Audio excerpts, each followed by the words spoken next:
الرحيم. قال النبي صلى الله عليه وسلم: الناس معادن كمعادن الذهب والفضة، خيارهم في الجاهلية خيارهم في الإسلام إذا فقهوا. صدق رسوله النبي الكريم. د جبر نباغي د انقلاب سړی دی نمري، د جبر نباغي د انقلاب سړی دی نمري، د وخت د گزارونو د جواب سړی دی نمري. د علم دښمنان کو پلار کیږي او کو ورکیږي، خو خدایا د قلم او د کتاب سړی دی نمري. سټیج باندې موجود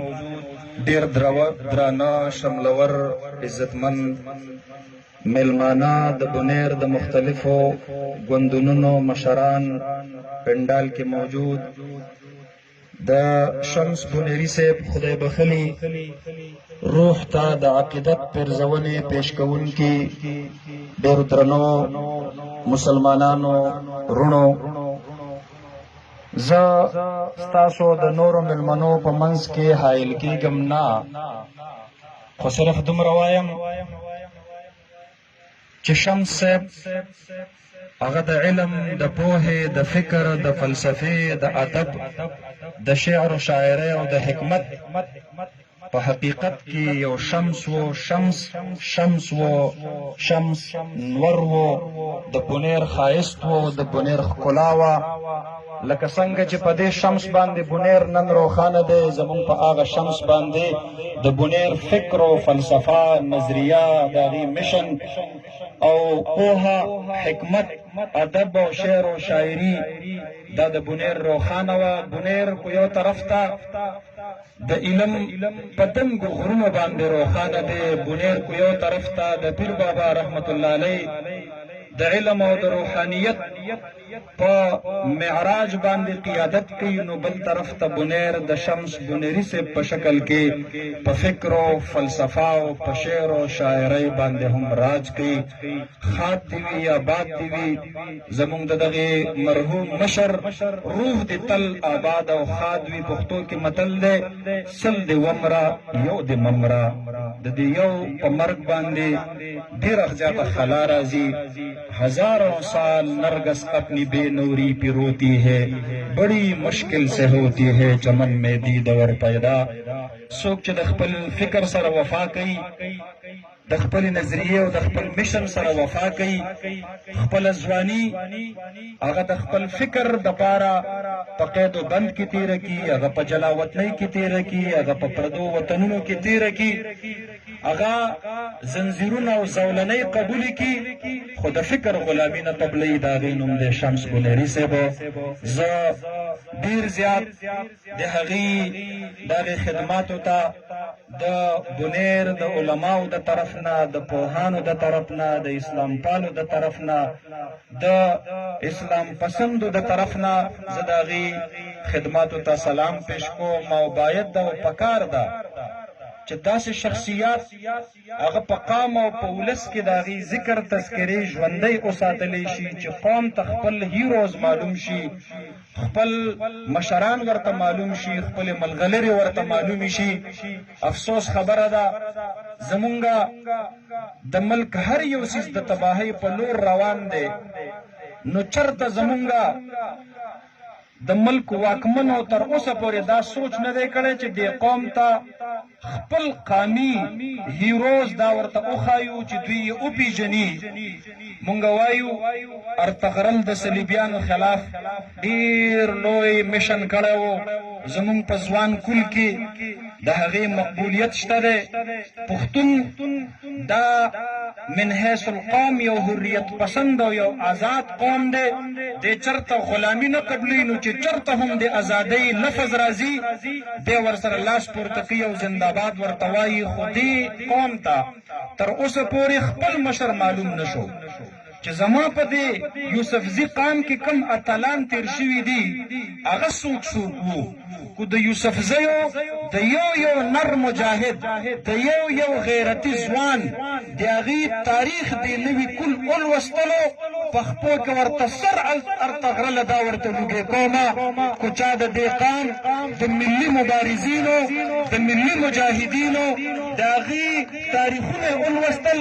لاړ شه د فرنګیانو د جنرال بنډن نه تپوس وکړه وایې د سلارزي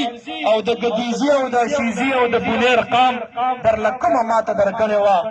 لاړ شه د جنرال چمبرلین نه تپوس وکړه په خپله یې کتاب لیکلی دی د امبیلا کمپین په نوم باندې زمونږ د مشرانو مېړانې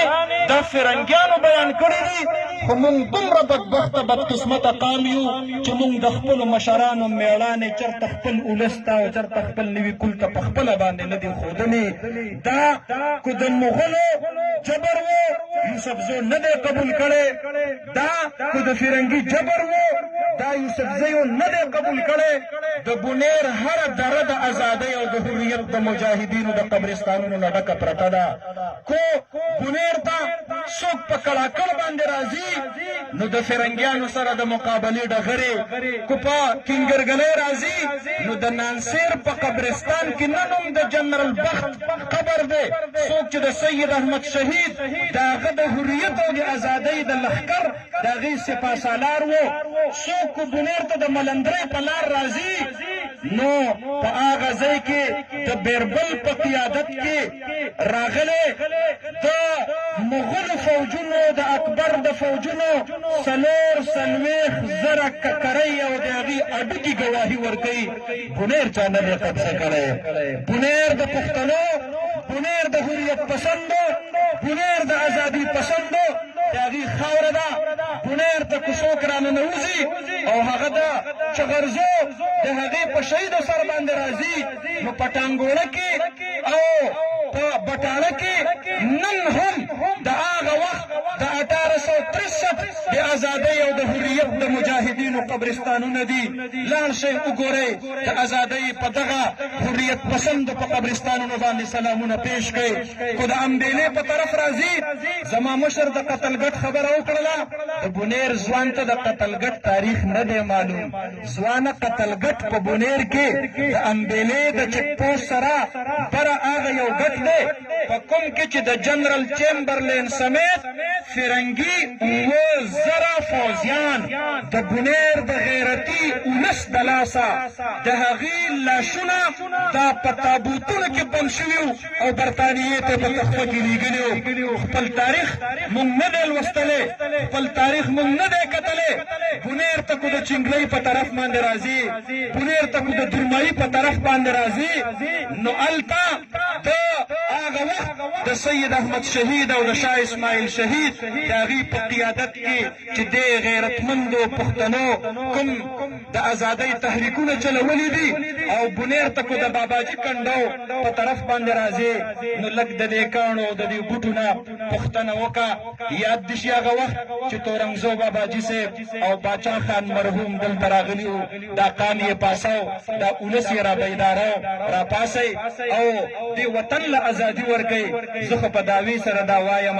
چې نن کو د اسلام آباد په سرکاري دفترونو سبز هلالي پرچم لهراویږي په شا باندې د یوسفزو د پښتنو د سرو وینو هغه قربانۍ شاملې دي تاسو چې نن په ټول ملک کې مزې کوئ دا زمونږ د سره یې کوئ خو زمونږ پلار نیکه او زمونږ مشرانو هغوی دلته د فرنګیانو خلاف دا قوم نه دی رابیدار کړی نو چېرته به هم داسې ازادي دې وطن ته او دې خاورې ته نه وه حاصله شوې ستاسو نه بخښنه غواړم ستاسو نه اجازت غواړم واخر دعوانا ان الحمد لله رب العالمین